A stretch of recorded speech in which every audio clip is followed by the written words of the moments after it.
car Dieu a tant aimé le monde qu'il a donné son Fils unique, afin que quiconque croit en lui ne périsse point, mais qu'il ait la vie éternelle.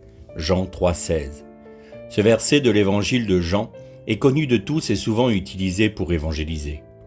Les personnes qui refusent la main tendue de Dieu en Jésus-Christ réfutent souvent ce verset en disant que si Dieu était si bon, il n'aurait pas, entre guillemets, donné son Fils pour le faire mourir. Regardons cette parole même de Jésus.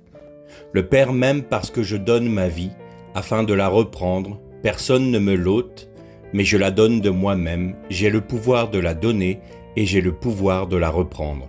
Tel est l'ordre que j'ai reçu de mon Père. Jean 10, versets 17 et 18.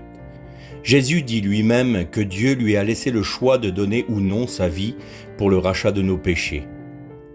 Une autre argumentation contre Dieu est « Si Dieu existe, il ne permettrait pas les guerres, les souffrances, la mort et même celle parfois des enfants. » Dans le livre de la Genèse, il est dit que Dieu se reposa de ses œuvres.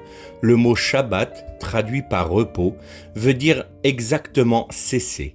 Dieu cessa son œuvre de création pour laisser l'homme poursuivre cette œuvre. Qu'en a-t-il fait? L'homme s'est rebellé contre Dieu et a choisi de se soumettre à Satan, l'ennemi.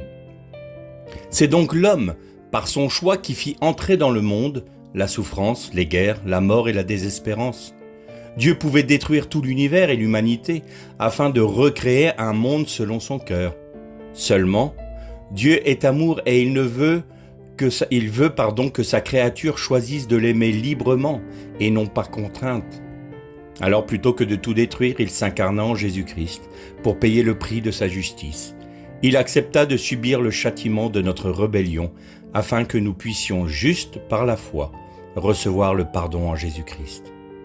Ne trouvez-vous pas malhonnête d'accuser ce Dieu si grand et plein d'amour pour une faute qui nous incombe complètement à cause de notre choix? Juste pour ne pas accepter sa main tendue. Si Dieu n'existe pas, alors Satan non plus. Ce qui veut dire que l'homme est encore plus coupable de ce qui se passe sur la terre. Aujourd'hui est encore un jour de grâce pour chacun d'entre nous. Ne rejetons pas cette main de notre Dieu qu'il nous tend en Jésus-Christ. Que risquons-nous à lui demander de se révéler à nous? Si Dieu n'existe pas, alors rien ne se passera. Mais s'il existe vraiment, alors soyons assurés qu'il répondra au cœur droit et honnête qui le cherche. Seulement, le voulons-nous vraiment?